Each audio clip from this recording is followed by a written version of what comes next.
Hello दोस्तों, कैसे हैं आप सब। राम जी की पाठशाला में आपका बहुत बहुत स्वागत है। उम्मीद करता हूं आप सब अच्छे होंगे और आपकी तैयारी बहुत ही बढ़िया ढंग से चल रही होगी। आप सोच रहे होंगे कि अब कौन से एग्ज़ाम की तैयारी चल रही होगी, तो आपको पता है आपके कौन से एग्ज़ाम की तैयारी चल रही होगी। कुछ लोग एसएससी की तैयारी कर रहे होंगे, कुछ लेखपाल की, कुछ कांस्टेबल की, कुछ आगामी और परीक्षाओं की, पीसीएस भी है लोगों का, तमाम तरह के एग्ज़ाम हैं और आप सब लोग मुझे देख रहे हैं, ऐसा मुझे पता है। तो एक कुशल विद्यार्थी हमेशा पढ़ता रहता है, जिसको जॉब की नीड होती है वो हमेशा पढ़ता है। तो आप में से बहुत सारे लोग बोल रहे थे सर एक लंबा टाइम बीत गया है और आपने यूपीएसआई संबंधी कोई भी अपडेट नहीं दी है, और मतलब करीब करीब 15 से 20 कमेंट है ना, 15 से 20 कमेंट या ज़्यादा भी कमेंट ट्विटर कैंपेन के बारे में आ जाते हैं कि सर रिजल्ट के लिए ट्विटर कैंपेन चलाइए। ये पॉइंट बहुत मतलब पूछा जाता है और रिजल्ट के बारे में अपडेट के बारे में पूछते हैं। एक पॉइंट जो सबसे ज़्यादा पूछा जा रहा है ना, वो ये वाला है कि सर अभी जैसे सरकार मतलब चुनाव हो रहे हैं, अब सरकार बनेगी। अब देखो यूपी में अभी दो ही पार्टियां आमने सामने हैं, एक बीजेपी है और एक एसपी है। एसपी के साथ में गठबंधन है। तो आप में से बहुत सारे लोग बीजेपी को फॉलो करने वाले होंगे, बहुत सारे लोग एसपी को फॉलो करने वाले होंगे। उससे हमारा कोई मतलब नहीं है। राम जी की पाठशाला का लिटरली उससे कोई मतलब नहीं है। आप किसी को वोट दो, आपकी जहाँ मर्जी है, वो आपको अच्छा लगता है।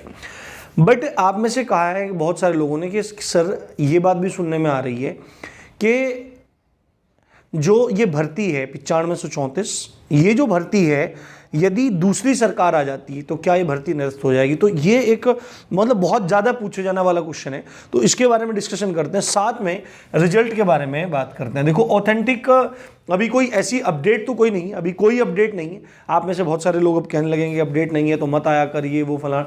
तो भाई साहब आप वीडियो अभी बंद कर सकते हो, मुझे कोई भी दिक्कत नहीं है। पर जो मतलब सुनना चाहते हैं, बातों को समझना चाहते हैं, वो बात को समझें। एक छोटी सी वीडियो रख रहा हूँ और काफ़ी इंपॉर्टेंट जानकारी आपके साथ शेयर करता हूँ उसमें। सबसे पहली बात तो रिजल्ट की स्थिति क्या है। देखो रिजल्ट अगर अब तक आना होता तो आ चुका होता। अब रिजल्ट के 0% चांसेस हैं, ऐसा मैं मानता हूँ। ठीक है, होने को तो कुछ हो जाए। ठीक है, मैं मान के चल रहा हूँ कि भाई 99% अब रिजल्ट आना नहीं है, 99.99%। अभी 0.01% में कुछ हो जाए तो भगवान जाने, कुछ भी हो सकता है। पर अभी देखो क्या है, 10 तारीख से चुनाव है और हमारे एरिया में ही सबसे पहले चुनाव है, इधर पश्चिमी उत्तर प्रदेश में, मुजफ्फरनगर, सहारनपुर, शामली वगैरह इस क्षेत्र में चुनाव है। तो अब रिजल्ट क्यों नहीं आना, क्योंकि जो प्रशासनिक व्यवस्था है, जो सुरक्षा व्यवस्था है, जो लॉ एंड ऑर्डर मेंटेन कर रहा है, वो पूरा का पूरा पुलिस प्रशासन अब उसको मेंटेन करेगा और पूरा का पूरा पुलिस प्रशासन अब चुनाव की सुरक्षा में लगा हुआ है। तो अब रिजल्ट आने के कोई भी चांसेस नहीं है। अब इसी क्वेश्चन से जुड़ता हुआ ये क्वेश्चन है। आप में से बहुत सारे लोग कह रहे हैं सर ट्विटर कैंपेन चलाओ, तो आप कितना भी चलो। पहले तो मैं बोल रहा हूँ हर चीज़ के लिए ट्विटर कैंपेन चलाने की ज़रूरत नहीं है। ट्विटर कैंपेन उन चीज़ों के लिए चलाया जाता है जो बहुत ज़्यादा नीडी होती है, मतलब जो बहुत ज़्यादा नीडी होती हैं। रिजल्ट का वेट तो लोग पहले भी करते थे, आपको भी करना पड़ेगा। ठीक है, हर चीज़ के लिए ट्विटर कैंपेन नहीं चलाया। चलो आपकी भावनाओं का मैं ध्यान रखता हूँ और मैं ट्विटर कैंपेन चला देता हूँ। तो मेरे अकेले ट्विटर कैंपेन चलाने से कुछ होगा नहीं। चलो मान लिया और लोग भी साथ आ गए, तो कितने भी लोग साथ आ जाएंगे वो ट्विटर कैंपेन नहीं चलाएंगे। और अगर चला भी दिया तो कोई प्रभाव पड़ने वाला नहीं है, क्योंकि उसको सुनने वाला, देखने वाला इस समय कोई नहीं है। क्योंकि सबको पता है कि अभी सरकारें जो हैं वो अपना चुनाव में, जो पार्टियां हैं वो चुनाव में बिजी हैं और जितने भी सरकारी विभाग हैं वो भी चुनाव में बिजी हैं। तो आप चाहे उसको ट्विटर पे ट्रेंड भी करवा दो तो उसका कोई ज़्यादा प्रभाव पड़ने वाला नहीं है। तो इस चीज़ को आप भूल जाइए कि ट्विटर कैंपेन जैसा कुछ होने वाला है। ये मैं मतलब आखिरी बार बता रहा हूँ। अभी अगर चुनाव के बाद भी रिजल्ट नहीं देते तब तो कुछ देखा जा सकता है, बट अभी नहीं है। अब डीवीपीएसटी का क्या है।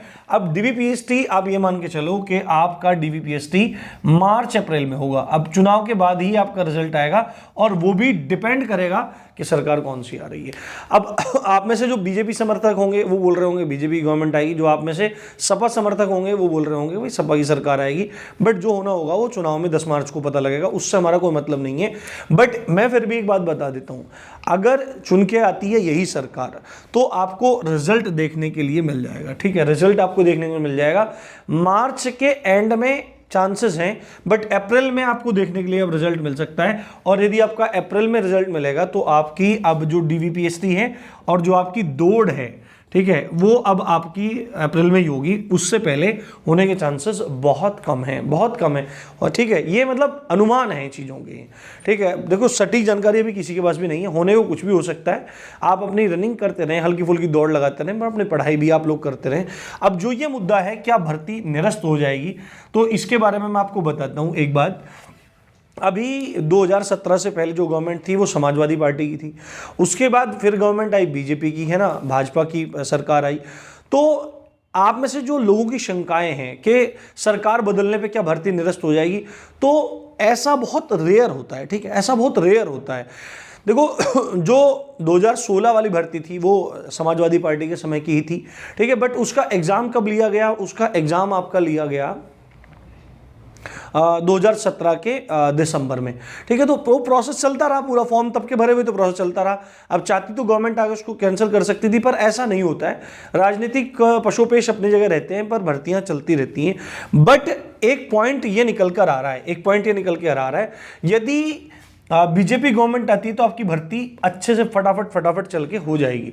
बट यदि समाजवादी पार्टी की सरकार आती है तो आपकी भर्ती फिर मतलब समय ले लेगी, फिर आपकी भर्ती समय ले लेगी, इतना मुझे विश्वास है कि समय ले लेगी, क्योंकि दूसरी पार्टी की कोई भर्ती को इस तरह से कंप्लीट नहीं कराना चाहता, ठीक है, वो लटका देगा। और कहीं कहीं से तो ये बात भी सुनने में आती है कि भाई समाजवादी पार्टी हो सकता है इसको आगे कैंसिल कर दे। वैसा ऐसा आधार तो कुछ नहीं है, बट बीजेपी ने क्या एक बार मैंने सुना था, ठीक है, मैंने सुना था कि बीजेपी जैसे ही आई थी तो इनके द्वारा कोई एग्ज़ाम था, उसी कंपनी वंपनी टेंडर वेंडर कुछ था तो वो कैंसिल कर दिया था, है ना, बीजेपी गवर्नमेंट ने आके। तो ऐसा क्या पता हो जाए कि एक बहुत बड़ी भर्ती है और इसका श्रेय समाजवादी पार्टी अपने आप को लेना चाहे, क्योंकि एक फैक्टर ये है कि इस जो भर्ती है इसमें धांधली की बात एक बार बहुत उठी थी, आप लोगों ने मुझे बताया, तो मैंने भी 1-2 वीडियो उस पर बनाए थे, ठीक है। तो वो धांधली की बात बहुत उठी थी, तो आज भी वो मुद्दा हाईकोर्ट में चल रहा है। तो उस पॉइंट को पकड़ के हो सकता है कि अगर सरकार बदलती है तो चीजें चेंज हो जाएंगी। तो प्लीज आप यहां पे कमेंट में मत लिखना कि भाई जय बीजेपी जय समाजवादी, ये चीजें मत करना। राजनीतिक व्यक्ति थोड़ा सा दूर रहें, ठीक है। एक स्टूडेंट का कोई मतलब ऐसे पार्टियां नहीं होती, उनके लिए रोजी रोटी कमाने का साधन जो नौकरी है वही सबसे बड़ा धर्म होता है। तो इन चीज़ों का आपको समझना पड़ेगा। तो कुल मिला के सारी बातें हैं, तो आपको इन चीज़ों के चक्कर में पड़ने की जरूरत नहीं है। आपको एक्चुअली में अब करना क्या चाहिए वो मेरी आप बात ध्यान से सुन लो। वो मेरी बात ये है कि आप अपनी रनिंग को अब मतलब लंबा ना खींचें, मतलब आप 1-1.5 किलोमीटर की रनिंग करें, थोड़ा एक्सरसाइज रखें, जिससे आप मतलब बने रहें, आप दौड़ में बने रहें। बीच बीच में 10-15 दिन में कभी 5 किलोमीटर पूरा खींच लिया, ठीक है, 10 दिन में खींच दिया, तो उससे मतलब आपका जो मोमेंटम है वो पूरा बना रहेगा। और आप लोगों को अब फोकस करना चाहिए भाई लेखपाल की परीक्षा पर, ठीक है। लेखपाल की परीक्षा पर, लेखपाल के लिए ये बात सुनने में आ रही है कि फरवरी के एंड तक कुछ शॉर्ट लिस्टिंग संबंधी बात आ सकती है, उसके बारे में दूसरी वीडियो में बात करेंगे। लेखपाल की जो भर्ती है इस पर आपको ध्यान देना चाहिए। जिन लोगों का अभी कांस्टेबल की एज है उनको कांस्टेबल पे भी ध्यान देना चाहिए। और उसके बाद एक आपका ग्रुप डी का एग्जाम होने वाला है, ठीक है, ग्रुप डी का एग्जाम होने वाला है, वो उस पर ध्यान दीजिए। एनटीपीसी का रिवाइज रिजल्ट आने वाला है, एनटीपीसी सीबीटी 2 पे ध्यान दीजिए। जो टीचर वाले हैं उनके लिए एसटेट आने वाला है, सुपर टेट आने वाला है, उस पर आप लोग ध्यान दीजिए। तमाम तरह की भर्तियां हैं, जो लोग पीसीएस की तैयारी कर रहे हैं वो पीसीएस पे ध्यान दीजिए, ठीक है। और भी सारी भर्तियां हैं, तो आप सब इन भर्तियों पर अब ध्यान दीजिए, अपनी पढ़ाई कीजिए। अब इसको यहीं रोक दीजिए और इसकी वीडियोज देखना प्लीज आप अब बंद कीजिए। अब तक आप लोग कट ऑफ की वीडियोस देख रहे हैं, पागल मत बनो, ठीक है। अभी भी कमेंट में ये आ जाएगा कि मेरे इतने नंबर हैं, क्या मैं सेफ हूं? अरे भाई मेरे को कैसे पता है? मेरे पास जो डेटा था मैंने उसके अकॉर्डिंग आपको एनालिसिस करके बता दिया था क्या कट ऑफ रहने वाला है, ठीक है। तो अब इन चीज़ों के लिए परेशान होने की जरूरत नहीं है। और ये सब फालतू की बातें हैं, इनके चक्करों में मत पड़ो आप लोग अच्छे से मतलब चीज़ों को पढ़ते रहो, समझते रहो। लेखपाल की क्लासेस चल रही हैं और हिंदी क्लासेस चल रही हैं, साइंस की क्लास भी चलने वाली है। जीएस की में साइंस करेंगे, पहले बायोलॉजी। तो उन सब चीज़ों को देखो, अपना प्यार दो। दिस इज राम जी की पाठशाला और आप देख रहे थे मुझे, ठीक है। जय हिंद, जय भारत।